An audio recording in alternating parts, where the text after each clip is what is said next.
I am not the prick you think I am. Hey everybody, welcome to another episode of New Brew Review. I'm Chris Sandback, co-host of the Hobby Craftsman podcast.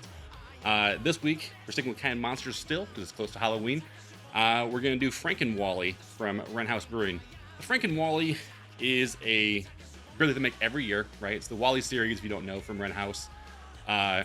Is a beer that a series of beers that they make throughout the whole year, right? And it goes the whole gambit of holidays and everything in between.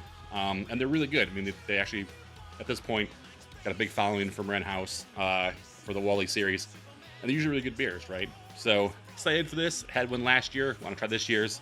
From this, they don't put the cane date on Wren House beers ever, so it's hard to ever tell how fresh it is. But just from following them in social media and Instagram, this is about a week old probably. So people I've talked to when it first came out and tried it said it was a little green still, which means that it was a little too harsh in some of the notes for some of the hops. And so sometimes when you can beers, it's good to let them mellow for about a week or so or two. So hopefully this is a little better. Since this is a triple IPA, we're talking big ABV. So I think this is 10%. So it's 10% ABV. Which sometimes can be a big deflector from people as well, right? Like you want things that are a little lower than a triple. But the good thing sometimes with the Wally series is that the doubles and the triples, they hide the ABV pretty well in them. And it's really hard to taste that very high, harsh alcohol content in them. And so these, hopefully, we'll see, that's hidden pretty well in this. In this year's, they actually used all experimental hops, right? So they used, I want to say it was like HBC 742 and HBC 692 or something like that. And those have different kind of characteristics to them. So I want to say the one is kind of like light wood and rum and stuff like that. And the other one's going to be more of like that traditional hazy stone fruit stuff. So like tangerines and mangoes and pineapple and that kind of stuff. So excited for this. Love Wren House like they usually make, so we'll see. Also one of the great things in this, and I'll put this up so you guys see this is Frankenwally, the little dog there. But on the side of the can, instead of the little wren mascot they normally have, it's a wren mascot, but it's actually a skeleton wren mascot, which is pretty sweet. And it's saying boo, so happy Halloween. So just looking at the color and overall appearance of the beer, it's definitely in that same hazy, juicy spectrum of the SRM. That pale straw yellow color, kind of golden a little bit. Definitely hazy, definitely to the point of where, it's hard to see through. You can't really see through it at all. I can't see my hand on the other side of the glass, which is really good. The head, there are some big bubbles in there, but a lot of small bubbles as well. So it's kind of a good balance between the both. And it's the head's been there for a little bit. It's actually fallen down, pretty nicely. So nothing too crazy. Let's give this now. Okay, so let me get back in there. So right away, definitely pineapple in the smell. I can smell a lot of that stone fruit in there. Smell some of those things.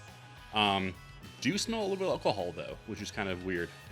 Usually the aroma doesn't actually put that forward. You usually get that more in the taste of it. So it's interesting to see that you can actually get some of the boozy alcohol kind of smell in the aroma. But even though I can smell it in the aroma, let's kind of give it a shot. Let's see what it tastes like. Ooh, wow, that's real good. Definitely on the sweeter side. And it's triples in general. Triples are going to be that way. In order to get that high ABV, you gotta kind of get more malts in there. You gotta get a lot more sugars into the beer to get that ABV up there. So definitely on the sweeter side.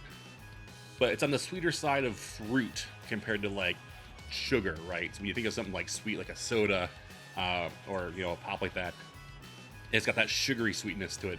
This is more on the fruity sweetness to it, right? So like it's basically like you had a can of the Dole pineapples, right? You ate some of that. Kind of has that sugary, fruity taste to it, which is kind of really good. The alcohol's definitely not there in the taste at all. Try it.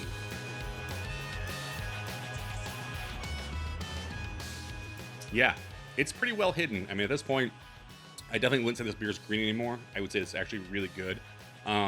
Maybe letting it go for, a couple more days, maybe a week would be fine. This would actually only get better in that time frame. Wow, overall, this is a really good beer.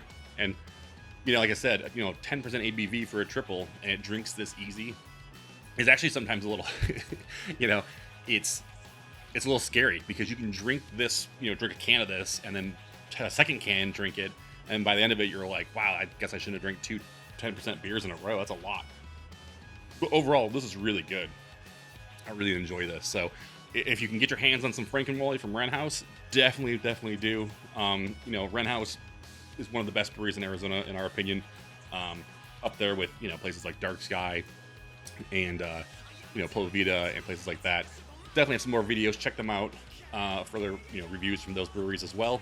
But yeah, Frankenwally, really good. Catch you when you fall. We'll catch